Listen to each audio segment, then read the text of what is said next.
¿Qué tal? Un gusto estar con ustedes nuevamente. Sean bienvenidos y bienvenidas a una nueva entrega de Escucha Radical.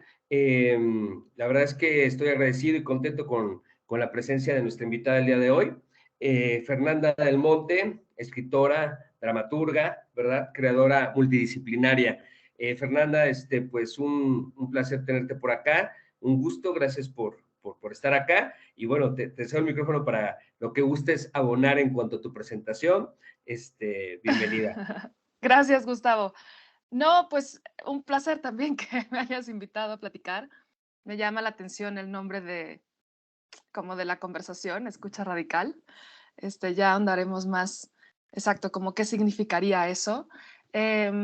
Sobre mí diría que sí, que empecé como en la escritura narrativa y que después empecé a hacer teatro y a hacer performance y después me dediqué por varios años a la dramaturgia y a la investigación y en los últimos 5 años más o menos empecé a experimentar como mucho más en el campo digital y como la relación multidisciplinaria, pero también transmedial entre distintos formatos digitales, escritura performativa y sí, y teatro, pero también digamos, el campo digital como, sí, como este campo también teatral posible, ¿no? De cuerpos que están en presente digitalmente, pero que no están eh, tocándose, ¿no? Entonces, eso es en lo que he estado más o menos en los últimos años. Ujú.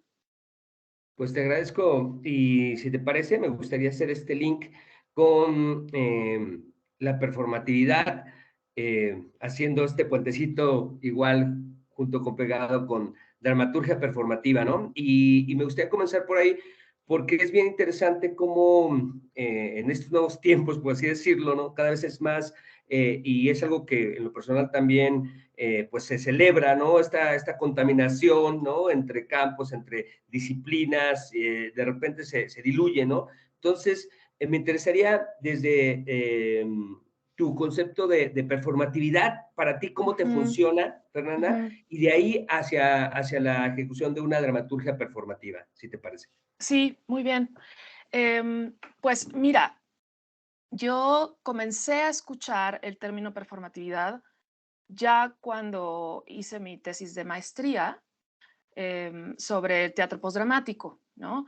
Entonces, más o menos, sí, hace como 10 años, un poquito más, ya cuando llegué a Buenos Aires a estudiar la maestría, yo ya había hecho performance, digamos, anteriormente como performer, y para mí había una distancia muy clara entre hacer performance y hacer teatro, ¿no? Es decir, en el 2004, 2005, que yo hacía teatro y luego escribía narrativa y luego hacía performance. Y para mí eran como tres campos disciplinares y lenguajes diferentes.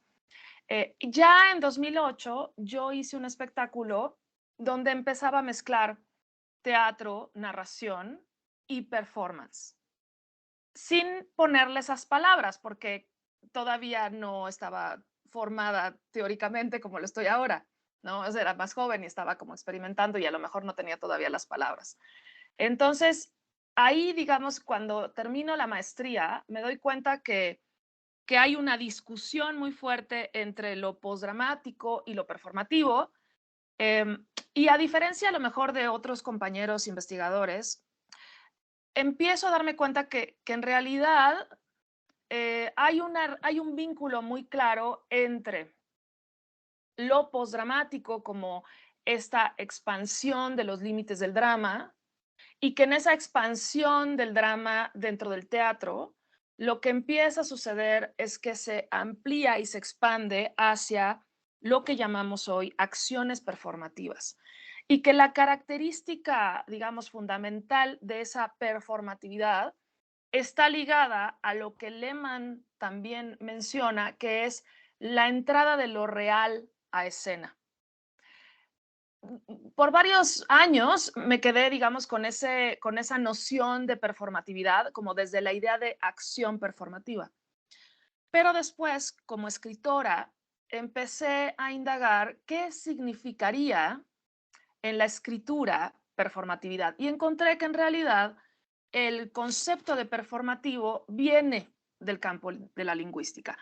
Y entonces, digamos que esta idea de que las palabras performan, de que cuando nosotros planteamos ciertos statements o ciertas frases u oraciones, esas oraciones cambian, digamos, nuestra relación con lo otro. Puede ser un vínculo, puede ser nuestra percepción de la realidad o de quiénes somos, ¿no? Esta idea de, por ejemplo, te presentas tú misma.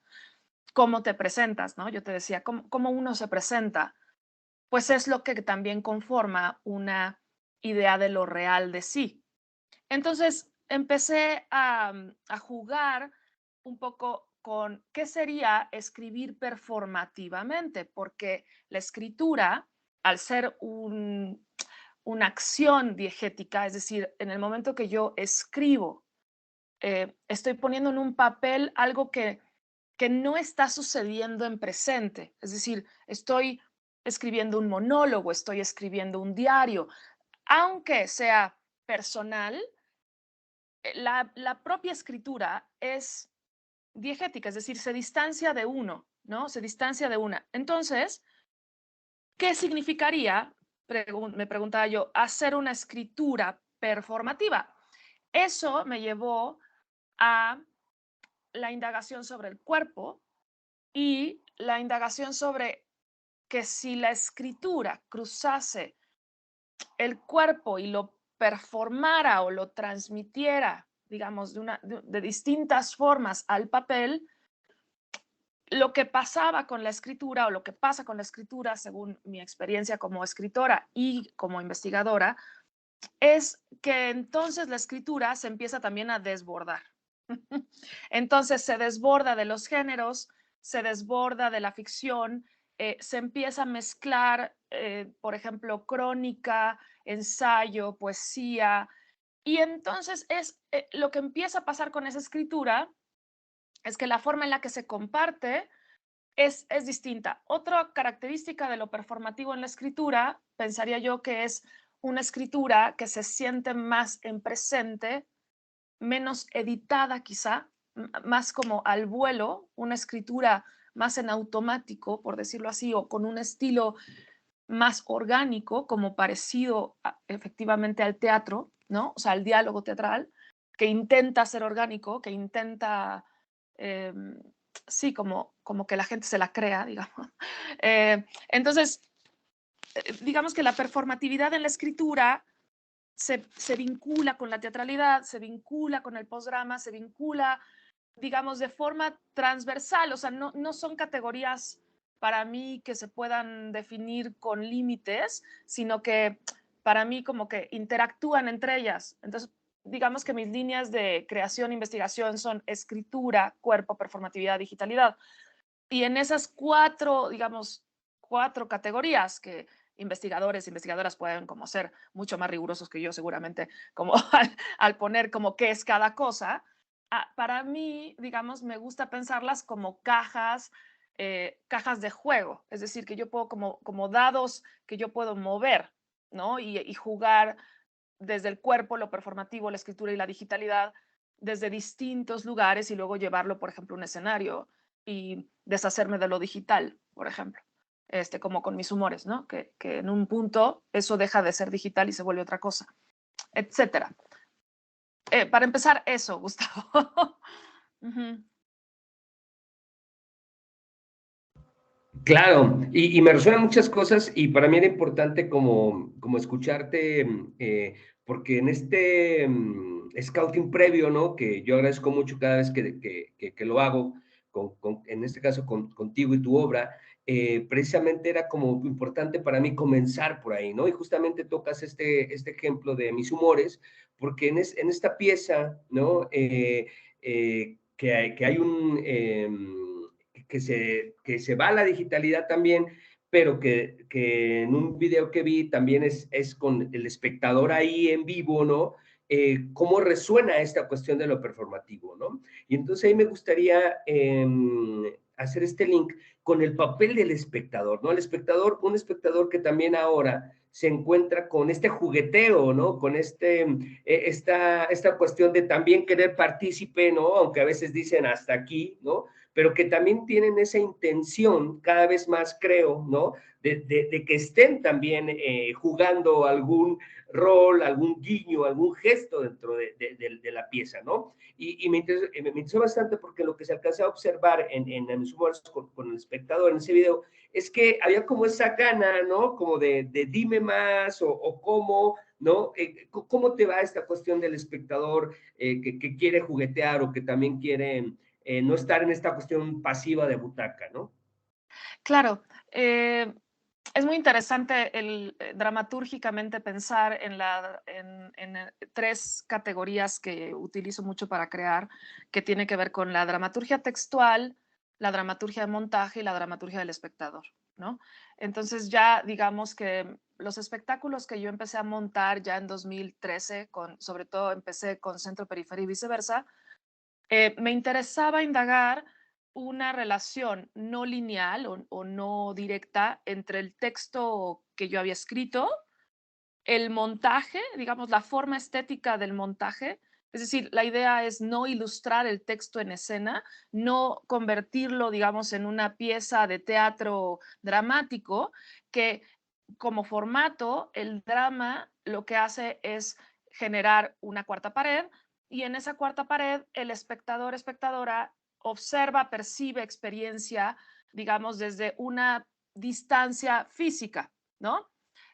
Cuando justamente esta cuarta pared se abre a lo performativo, quiere decir que nosotros tenemos un acceso como espectadores más directo, por llamarlo de alguna manera, al cuerpo del performer. Es decir, lo que está haciendo el performer en escena, pensando en, por ejemplo, Centro Periferia, que era mucha coreografía y mucha también narración, la gente veía a los actores, actrices, o sea, no veía a un personaje, aunque me gusta jugar con la idea de que este performer transite entre la ficción, o sea, la sensación de que sí es un personaje, sí está a lo mejor en un espacio ficcional, pero de repente está en un escenario.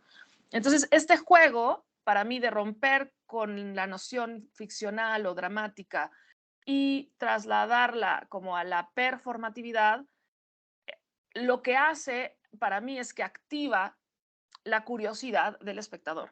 O sea, es decir, genera para empezar una expectación distinta.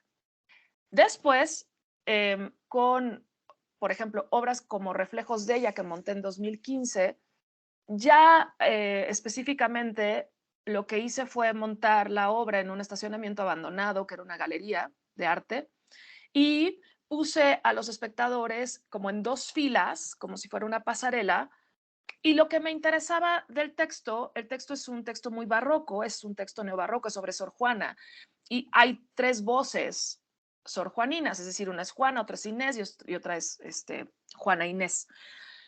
Y como había un traslape textual y no era un teatro así pensado como el personaje de Sor Juana, como la serie del Canal 11, supongamos, lo que me interesaba era que el público de alguna manera escuchara más el texto que viera el texto.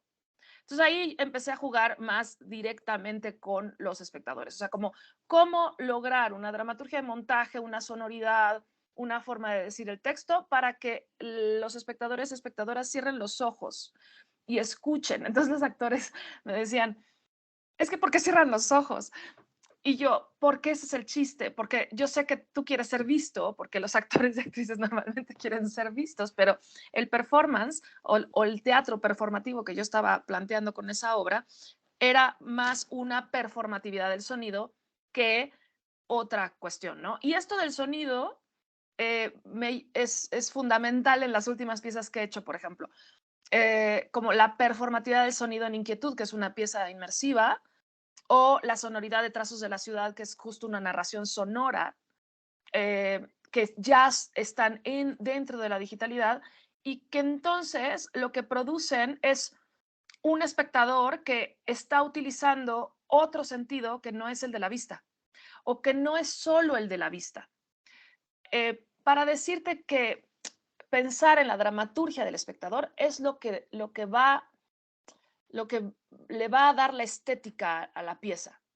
Es decir, si uno no piensa en cómo se va a recibir eso, para mí no está terminando la ecuación. O sea, la ecuación para mí termina en dramaturgia textual, dramaturgia de montaje, y eso está relacionado a qué va a expectar esa persona que está ahí, cómo lo va a hacer, ¿no? Entonces, en el Sor Juana, en Mis Humores, la idea era la intimidad, de nuevo el sonido, o sea, es decir, iba a haber mucha gente dentro. Entonces, ¿cómo haces para que alguien te escuche cerca? ¿No? Entonces tienes que susurrar. Entonces había 3 actrices que susurraban textos de Mis Humores mientras la gente recorría y observaba y veía acciones performativas. Entonces, la relación entre escuchar, intimar, conversar, acercar los cuerpos o distanciarlos, digamos, es fundamental como entretejer la pieza a partir de pensar qué van a hacer esos cuerpos expectantes y cuál va a ser su interacción, ¿no? Eso es lo que siempre, creo que siempre ha estado presente. Ujú. Claro, y me resuena mucho, digamos, por un lado comenzamos con esta cuestión de la dramaturgia performativa, ¿no? Llegamos a esta cuestión del espectador y a manera casi así como de triadas aparece el performer, ¿no? O la performer, que también es algo bien interesante para mí y me gustaría plantearlo porque es algo, antes podría llamarse del performance artist, ¿no? O de el actriz o el actor, pero esta cuestión del performer también es algo que ha detonado otros procesos y quiero ligar esta especie de triada como la posibilidad también lo que das, como la generación de esta experiencia, ¿no? Es decir, si estoy observando algo, pero soy copartícipe, ¿no? De esta experiencia, ¿no? Entonces ahí me gustaría saber, y si puedes ahondar, Renan, ¿cómo ves este papel de él, la performer, ¿no? Que siento que ya no es la actriz ni el actor, ni el performance artist, ¿no? Que, con esta diferenciación. Y cómo él y ella también se vuelven guías de esta experiencia en el dispositivo, ¿no? Claro, recuerdo claramente en 2016, como coordinadora del área de estudios críticos del teatro en 17 Instituto de Estudios Críticos, planteé un primer encuentro que tenía por denominador el actor versus el performer. Y recuerdo que mucha gente me decía, pero ¿por qué los pones en oposición si no son opuestos? Y yo decía, no, es una frase para generar justamente debate, porque si yo no los divido, pues no vamos a discutir nada. Es decir, no, claro, o sea, Laura Uribe o Gerardo Trejo Luna, pues no van a ponerse a debate si lo que hace Trejo Luna es performatividad o teatralidad o drama, o qué tipo de actuación, digamos, mantiene Trejo Luna en su trayectoria. Pensando, por ejemplo, en Adriana Butoy también, ¿no?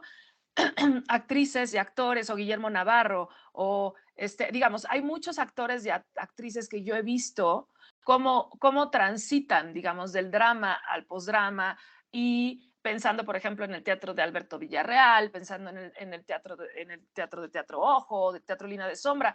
Digamos, yo me formé en transversales en 2005, me fui a Pachuca con Teatro Lina de Sombra cuando vino a Lidl, es decir, ya eso fue hace mucho tiempo, pero digamos ya ahí había como una clara búsqueda del teatro físico, del teatro del cuerpo, de la dramaturgia del cuerpo, de la dramaturgia, digamos, sí, más relacionada al teatro performativo. Entonces, pues aparece una estética y un lenguaje y por tanto una técnica, pienso, distinta, ¿no? O sea, yo lo que he analizado mucho y lo que yo he intentado también formar, yo he tenido de alguna manera que deformar a algunos actores y actrices para como ubicarlos en la performatividad. O sea, lo que en cada, sí, en cada laboratorio de creación que he hecho con bailarines, bailarinas, actores, actrices, o sea, como que la primera cuestión es como comprender cómo se crea el acto performativo, o sea, cómo desde un cuerpo, desde tu propio cuerpo, desde tu cuerpo estando en presente, juegas con la textualidad, con la ficción, con la representación y con la performatividad al mismo tiempo. Y cuál es, digamos, estéticamente la línea de la directora en este caso, como cuál es mi línea, o sea, qué es lo que yo quiero o dónde los quiero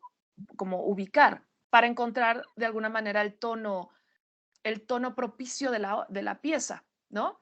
Eh, entonces, claro, existe, digamos, para mí un campo que también se le llaman las artes vivas o artes performativas. Es decir, yo creo que ya en este año, digamos, ya en el 2022, podemos hablar como de un teatro claramente diferenciado del teatro dramático, donde la formación y la técnica actoral, digamos, te lleva a un lugar distinto, como una, sí, como una performance distinta, de performance en el sentido de la ejecución eh, de estos actores y actrices que se mueven, ¿no? O sea, como se mueven de la representación hacia la performatividad y generan un tipo de teatro que sigue siendo teatro, pero que ya no, insisto, ya no está conformado del todo dentro de el drama, ¿no? En mi tesis de maestría, yo trabajé un concepto que era el impersonaje. Y el impersonaje, para Virachev, que es un investigador de dramaturgia, era lo que le pasaba a los textos en el postdrama. O sea, que los textos dramáticos empezaban a abrirse los personajes desde el texto, y esos textos que ya no son, pensando en Sarah Kane, pensando hasta en mis propios textos, en algunos, donde ya hay más voces que personajes, hay más texto que diálogo. Entonces, ¿qué haces con esos textos que no conforman en sí mismos, no están supeditados a la creación de un personaje? Pues los tienes que decir en escena. Entonces, la pregunta es, ¿cómo los dices en escena? Para que sean performativos, para que sucedan, digamos, y le suceda algo al espectador a la hora de ejecutar o accionar esos textos que no son yo Nora hablando, ¿no? O yo Antígona hablando. ¿Cuál es? Entonces es muy interesante porque lo que yo he hecho en este tiempo es investigar siempre desde la textualidad y la textualidad siempre me ha llevado a estéticas de montaje diferentes y por tanto una performatividad y un lugar del performance específico. Claro, y de aquí me gustaría dar este paso hacia el poder del dispositivo, ¿no? Es decir, cómo tenemos dramaturgia, ¿no? Tenemos espectador, performer, y ahora está esta potencialidad cada vez, no sé cómo tú la veas, pero de mayor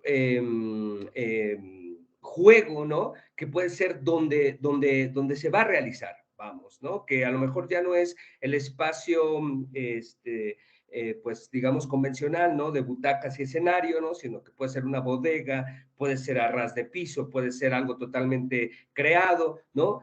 ¿Cómo ves este papel de este, si el podemos decir, de dispositivo, ¿no?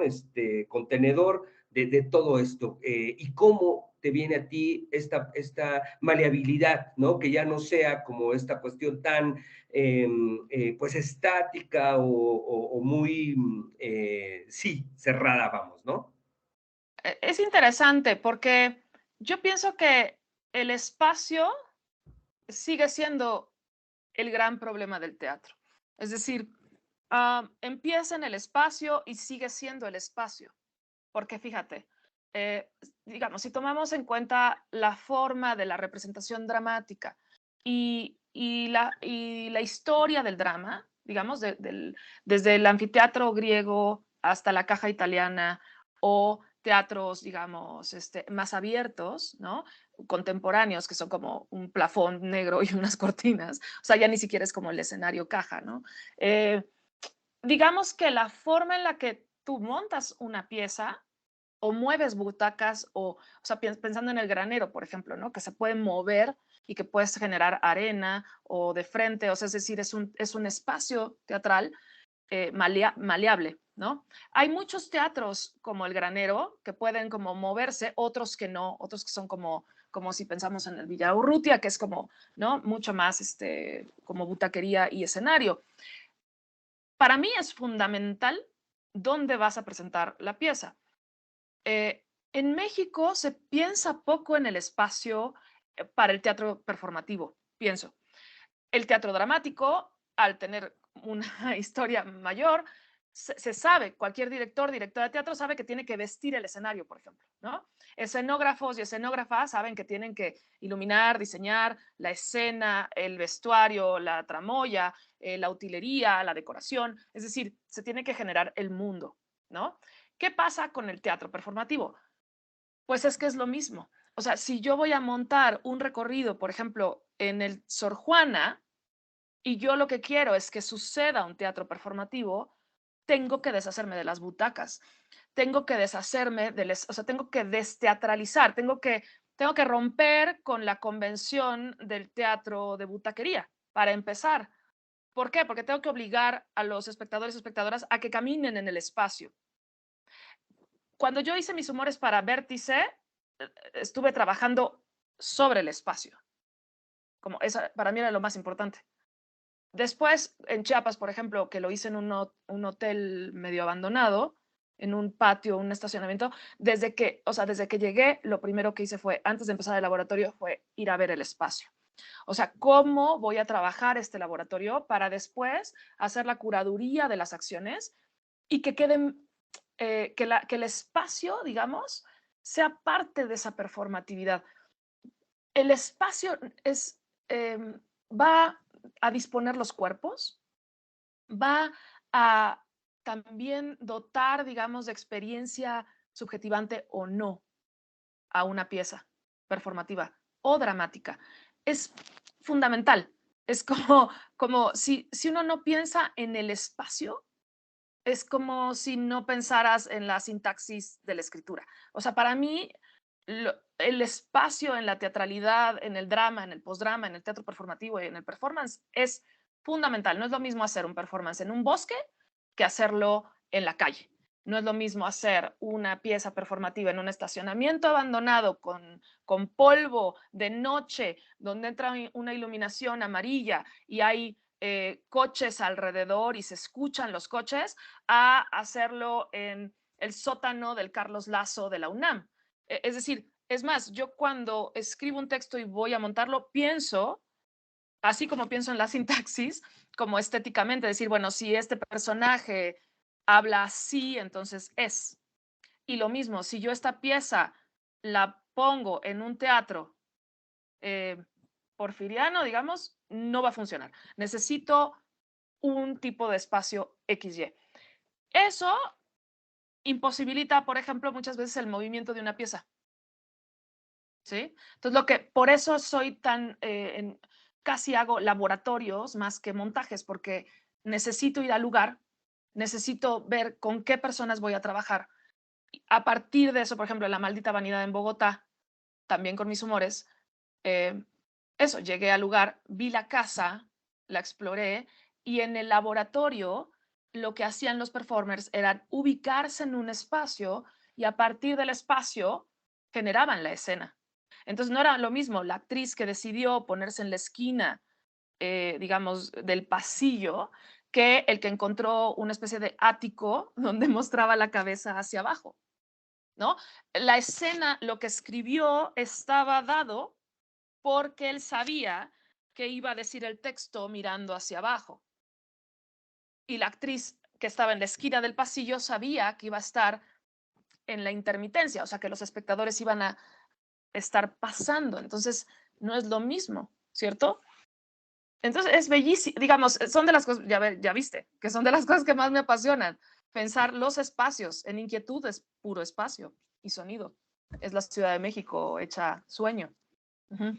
Claro, totalmente. Y me resuena mucho esto, Fernanda, en esta pues exploración del espacio, ¿no? Y cómo detona, ¿no? Y cómo evoca también posibilidades. Y en esta, podríamos decir que a lo mejor ahí se centra, y hacia donde voy es esta, sabemos, y no sé si compartes, pero por lo que estás, que mencionaste en una entrevista decías, que hasta cuándo habrá más cartelera para un teatro contemporáneo, ¿no? Un teatro performático, un teatro documental, un teatro que se desligue más de estas estructuras a las cuales, digamos, tienen su historia y son súper valiosas, pero ¿hasta cuándo, no? Y en eso me gustaría ligar, ¿cuáles para ti, Fernando, serían las diferencias básicas, ¿no? O necesarias que se tendrían que identificar en un teatro, por ejemplo, performativo, ¿no? O postdramático, porque de repente también vemos que hay, digamos, cuando te escucho, digo, claro, ¿no? O sea, es muy difícil montar esto en un teatro de butacas, por ejemplo. Por eso tú decías en laboratorios, pero a veces pareciera, ¿no? Que estas características propias de estos dispositivos escénicos no son visibilizadas, ¿no? O no son realmente acotadas. Entonces, te agradecería el ejercicio de cuáles consideras estos puntos fundamentales para este tipo de montaje, ¿no? Yo pienso que pensando en políticas culturales, digamos, o sea, en cómo darle espacio a estas piezas tiene que ver con los modos de producción. Una de las cosas que cambian radicalmente a la hora de hacer teatro contemporáneo, performativo, expandido o como le quieran llamar, tiene que ver con que es un teatro de investigación. Es decir, es un teatro que está explorando lenguajes, que está explorando justamente espacios específicos. Hay festivales, por ejemplo, en España, donde justamente se invitan a compañías a que hagan in situ una obra. ¿Qué significa esto? Pues que la compañía se tiene que desplazar, tiene que estar trabajando durante 6 meses en ese lugar y crear la pieza para ese espacio específico, ¿no? Entonces, eso te habla de que para que suceda el teatro performativo, para que sucedan las artes vivas o la creación de dramaturgia expandida, se necesita entender por parte de las instituciones, festivales, curadores, etcétera, que son muchas veces procesos de investigación que, que están basados más en lo procesual que a veces en el resultado. Pensando, por ejemplo, en teatro para el fin del mundo de Ángel, o que, digamos, va a lugares específicos y trabaja, justamente las piezas trabajan desde el lugar, ¿no? No llegas tú a lugar, digamos, y ya, sino que como que vas al lugar, exploras el espacio y a partir de ahí se crea, ¿no? Entonces, los modos de producción cambian. Los tiempos de realización y de exploración son diferentes. Entonces, yo pensaría que sí, digamos, a mí lo que me ha costado más trabajo en general, bueno, uno es que las piezas que yo haga sean aceptadas como teatro, que para mí lo son, pero para muchos organizadores no. Entonces, y más, por ejemplo, las piezas digitales que he hecho, como Mis Humores e Inquietud, que Inquietud es un videojuego de alguna manera, que para mí es una pieza teatral, evidentemente. Pues claro, es como, ¿cómo haces para que un ámbito, un gremio, tome esa pieza como una pieza teatral, ¿no? Entonces, claro que mientras más hay, más fácil es que se acepte. Yo estoy haciendo cosas que muy poquitas personas exploran desde las artes escénicas, ¿no? La digitalidad y la teatralidad en la digitalidad se explora muy poco todavía, ¿no? O sea, existe dramaturgia digital, existe como desde las artes digitales, la exploración obviamente de los espacios, los cuerpos, la performatividad, pero desde las artes escénicas todavía no es tan común. Entonces, poco a poco imagino que va a haber más exploración por ahí. Y, pero eso es simplemente como que los modos de producción son fundamentales para la producción de ciertas estéticas. Entonces, habría que estar más abiertos también a, a explorar otros modos de producción. Claro, y en esta apertura me resuena mucho, ¿tú cómo ves esta posibilidad? Y me gusta mucho ahorita que lo mencionaste, ¿no? Este amplio espectro de las artes vivas, ¿no? Como todo puede suceder, nos podemos encontrar y no hay como esta necesidad a veces intergremial, ¿no? De es performance, ¿no? O es teatro tal, o es teatro, sino que de repente hay una como disposición, ¿no? Hay como justamente de embarcarse en esta en este work in progress, ¿no? Tal como lo que decir, ¿no? En esta cuestión procesual. ¿Tú crees que cada vez más se está viendo como esta posibilidad, ¿no? De a lo mejor ya sin etiquetas, ¿no? Y creo que Artes Vivas a mí me parece muy noble porque engloba, ¿no? O acepta o no pone como esto. ¿Tú crees que necesitamos, te viene bien ese término de Artes Vivas para hacer, digamos, de repente, porque ya los hay, ¿no? Eventos que se llaman ya así, no se encuentra de, ni de performance, ni nada, sino son artes vivas, ¿no? ¿Cómo ves esta transición hacia esta posibilidad? ¿La ves fértil? ¿La ves necesaria? ¿Cómo la vislumbras, Fernando? Sí, recuerdo el encuentro de Artes Vivas de Guadalajara en 2016, organizado por Adrián Nuche y otra gente de Guadalajara, que justamente se discutía el término, ¿no? Se pensaba como las artes vivas, por ejemplo, todo el trabajo que hace también José A. Sánchez, ¿no? Como en este campo de las artes vivas. A mí, por mi estética, digamos, por la forma concreta en la que yo materializo mis proyectos, como son proyectos escriturales, pienso que la escritura no es viva. Es decir, pensando en que las artes vivas, yo siempre digo, un poco en chiste, digo, no, yo no hago artes vivas, hago artes muertas, o sea, como un poco Tadeusz Kantor con su Teatro de la Muerte. No que me compare con Tadeusz Kantor, pero, o sea, digamos, pensando en que me conflictúa un poco el pensamiento de lo vivo, ¿no? ¿Qué es lo vivo? Entonces, creo que se manifiesta un poco en la presencia, pero a mí me gusta mucho discutir lo presencial a través de la ausencia. En Inquietud, por ejemplo, cuando entras al espacio virtual, eh, tú como jugador, jugadora, eres el único cuerpo que interactúa con la pieza. No hay cuerpos, solo hay sonidos. Y los sonidos sí se activan en presente, es decir, cuando tú con el cursor te mueves por el espacio y pasas por la fuente se acciona. O subes la escalera y entonces el sonido de ese espacio se acciona, o los ecos, ¿no? Entonces grabamos por capas y pusimos como dentro del espacio virtual momentos donde si el jugador pasa con los controles, digamos, términos virtuales, o sea, vas recorriendo el lugar. Entonces, ahí, por ejemplo, es una exploración donde ya no hay ni personajes presentes en cuerpo, ni cuerpos. Entonces, Inquietud, por ejemplo, es una pieza de cuerpos ausentes.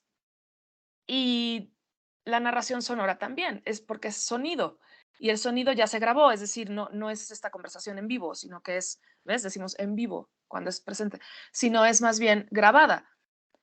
Entonces, pienso que lo que yo hago está más relacionado a una dramaturgia expandida, pero que está llevada hacia la exploración escritural, sonora y espacial, y que a veces eso se puede encarnar en cuerpos, pero también se puede materializar en espacios digitales, en una página web, sí, en un SoundCloud, eh, ¿sabes? O sea, en un libro, como el texto dramático, ¿no? Que no está vivo. O sea, lo publicas y luego lo encarnas y luego lo montas y entonces se vuelve vivo. Pero es como que los escritores, claro, la letra es, como dicen, la letra muerta, ¿no? O sea, la escritura. Entonces, sí creo que estoy más relacionada como con lo muerto que con lo vivo. No sé, sí.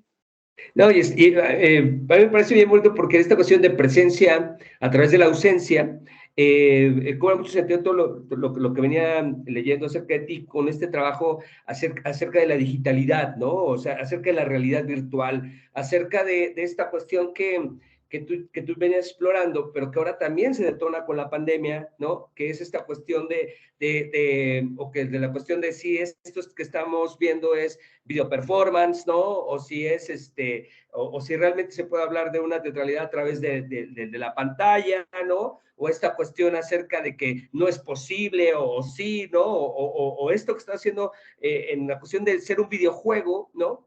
Que está ahí esta performance. Entonces, me gustaría ir, que lo tocas a lo mejor un poquito de cómo ves este detonante específico de la pandemia, ¿no? Incluso había gente que decía, bueno, es que ya estamos viendo cine, ¿no? Ya es este lenguaje audiovisual aplicado acerca de estos cuerpos que se mueven y grabo, ¿no? ¿Cómo ves esta cuestión que también pues te atrae, ¿no? Esta Ujú. presencia a través de la ausencia.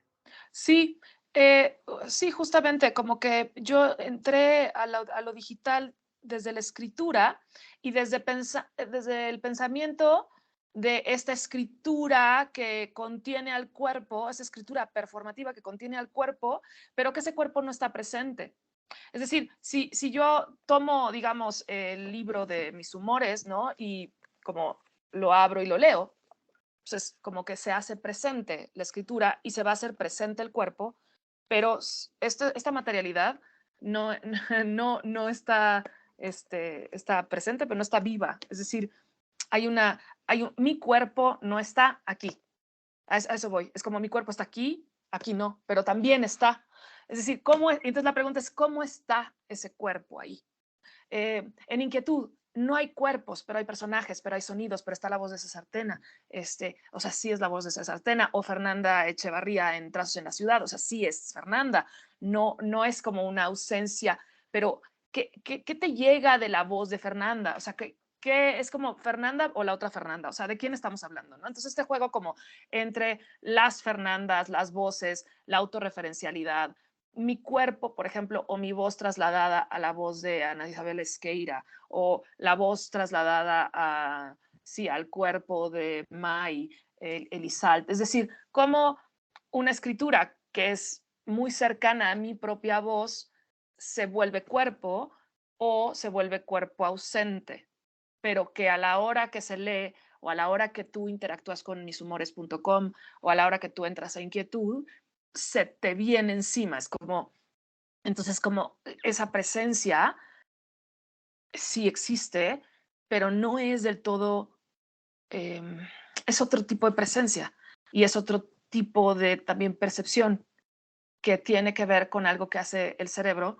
que es lo que le llaman los investigadores el embodiment digital o el embodiment virtual, que sería un sentipensar que neuronalmente es distinto.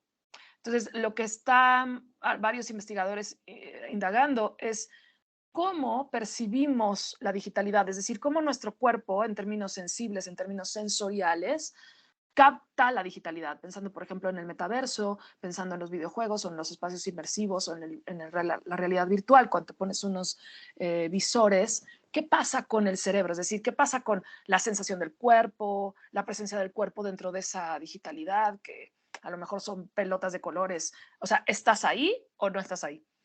Como, ¿no? Es como la visualidad te hace estar presente, pero esas pelotas no existen o sí existen o son solo dibujitos, pero los sientes. Entonces es muy loco el embodiment virtual porque es tal cual, es una cosa nueva que hemos logrado a través de esas tecnologías, que es la sensación de que sí estás ahí, pero sabiendo que eso es un artificio completamente teatral, intocable, o sea, es decir, no táctil, pero aún así completamente sensible.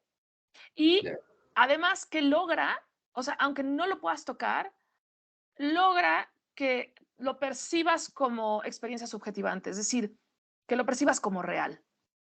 Y es esa disociación entre esto no es real, pero mi cuerpo lo percibe real, y no lo estoy tocando, pero siento que lo estoy tocando, es un poco lo que hablan, por eso se habla como de la tecnología como prótesis, porque Mm, se sabe que cuando falta, o sea, esta idea de la ausencia del miembro, del brazo, de la pierna, que mucha gente siente que lo tiene, ¿no? Y hay como esta sensación de que algo que tuviste que no está, pero se siente que está. Y la idea de la digitalidad como prótesis tiene que ver con eso, con en el celular estás, te, eres tú, no eres tú, qué parte de ti es, cómo es que estás ahí, pero es todo eso sí se relaciona con tu vida, al grado que es tan real que puedes encontrar el amor o pueden correrte de tu trabajo por un tweet. Es decir, es real. O sea, somos nosotros ahí. Si no, no se nos tomaría en serio, digamos. O sea, es decir, no, el tweet de un político no sería el tweet de un político, sería una ficción y no es una ficción, aunque es completamente artificiosa. Y eso es lo que es fascinante y lo que también da miedo y lo que también no se entiende y no se sabe como cuáles son los límites de eso en términos de cómo nos afecta y en mi caso, como creadora, cómo puede potenciar estéticamente, creativamente, sensiblemente la digitalidad para que tú tengas una experiencia placentera, estética dentro del campo digital. Claro, sí, sí, sí, creo que hay todo algo por descubrir, y súper potente, ¿no? Súper potente. Fernanda, pues vamos ahí rumbo al final. Hay alguna serie de preguntas que me gusta hacer siempre y la primera que me gustaría hacer, igual como es, ¿por qué hacer performance, ¿no? Como tú la quieras absorber y como tú la quieras contestar, ¿por qué? ¿Por qué me dedico a estas cosas que me dedico? Este, es una buena pregunta. Es la forma, digamos, es el campo. Diría yo que lo performativo o la performatividad es el campo donde yo he encontrado una forma de expresarme más natural para mí. Ujú. Aunque, insisto, me gusta mediar entre ficción y performatividad. Ajá.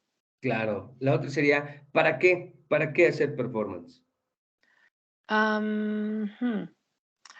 Bueno, no sé para qué. No sé para qué. O sea, no sé bien si hay un para qué. Déjame pensar. ¿Para qué? Tengo más un por qué y un cómo.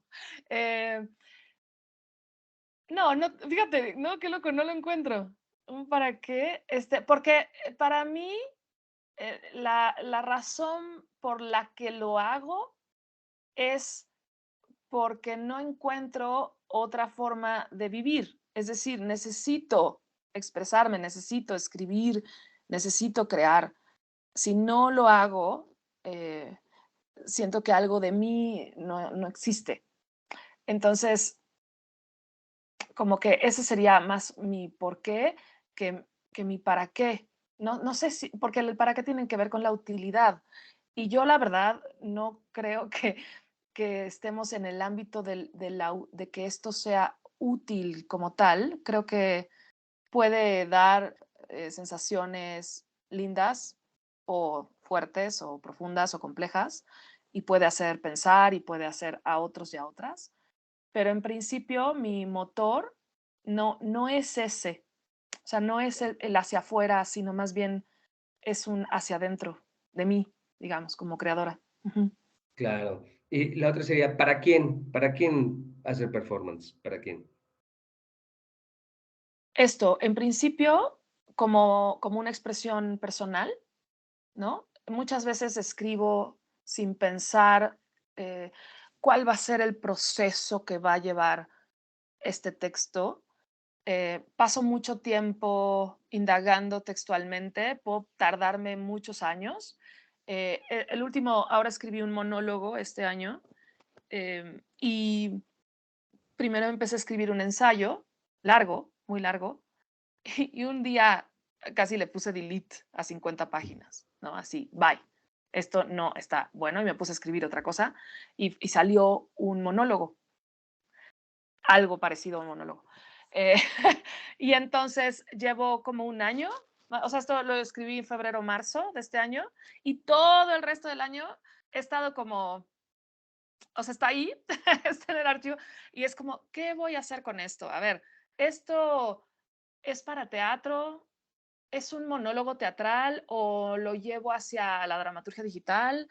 le busco una máquina, empezamos a hacer inteligencia artificial en escena, no, mejor hacemos cosas visuales, no, mejor visual no, y luego se lo leo a una amiga actriz, y entonces me dicen, no, pero esto sí es teatro, y podría, o un amigo actor o director, y no, que sí, que esto se puede. Entonces, en realidad nunca sé. O sea, cuando escribí Mis Humores yo no sabía que el proyecto iba a ser lo que fue, lo que es. Lo voy descubriendo. Entonces, es difícil saber, o sea, el para quién para mí llega ya en la dramaturgia de montaje. O sea, volvemos a este término anterior como de dramaturgia de montaje, dramaturgia del espectador. Es ya en la materialización, supongamos en mishumores.com, ya en el diseño de la web, ahí encuentro al otro. Y ahí en la interactividad ya material de la pieza, ya hay un para quién. Pero en la escritura primera es muy amplio, porque no sé todavía cuando empiezo a escribir y no me gusta escribir pensando ya en el final, algo así. O sea, como que prefiero primero encontrar un tema, una pregunta que me esté ahí eclosionando adentro y a partir de ahí la saco y luego la forma en la que sale, ya después le encuentro esa forma y luego del texto le encuentro como el campo disciplinar. Pero por eso Inquietud es un videojuego. O sea, al principio yo escribí un libro de cuentos y una novela corta que se llama Atrasos en la Ciudad y no tenía ni idea que eso iba a terminar en un espacio inmersivo, videojuego, que se iba a llamar Inquietud y que íbamos a trabajar en colaboración y hacer una sonorización y porque además también depende del colaboradora. O sea, Luis Fernando Colchado tenía unas ideas del diseño de la página de Mis Humores que en realidad fue quien materializó de alguna manera ese para quién. Y Gino Leiva, que fue el arquitecto, digamos, digital y programador de Inquietud, él tiene unas herramientas de creación de espacios fantásticas. Entonces, los espacios los propuso él. Como yo hice un guión, como más o menos así como medio literario, de qué me imaginaba en el espacio. Y luego él como el de esos escenógrafos. O sea, él hacía el espacio, me lo presentaba y me decía, ¿qué te parece? Ah, mira, perfecto, aquí podemos poner esto. Entonces, el para quién aparece casi cuando la obra o la pieza está terminada y dices, ah, bueno, esta es la interacción, esto, ah, bueno, que lo descarguen en su computadora o que se proyecte en un teatro o sí, es muy lindo.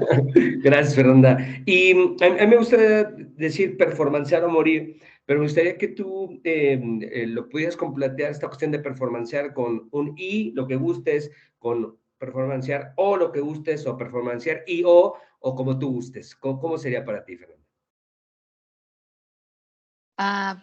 Performancear y vivir, diría yo. Muchas gracias, Fernanda. Pues Ujú, yo aprecio mucho tu disposición, tu tiempo, tu un energía acá en la placer. charla. ¿Algo más que tú gustes añadir, Fernanda? Con todo gusto. No, creo que hasta el momento podemos hablar de muchas cosas, pero creo que hemos hecho un buen recorrido por algunas cuestiones. Ujú. Claro que sí, bueno, pues invitarles ahí, Fernanda Almonte tiene pues su página, ¿no? Tiene Mis Humores, está ahí en su página, pero también es fácil de encontrar, tiene un canal de YouTube, entonces hay mucho material escrito en YouTube, entonces pues invitarles, ¿no? Entonces, pues un placer, Fernanda, que Muchas te encuentres gracias. muy bien, lo mejor para ti, y pues que la acción no pare. Muy bien, muchas gracias, Gustavo. Hasta luego. Hasta luego.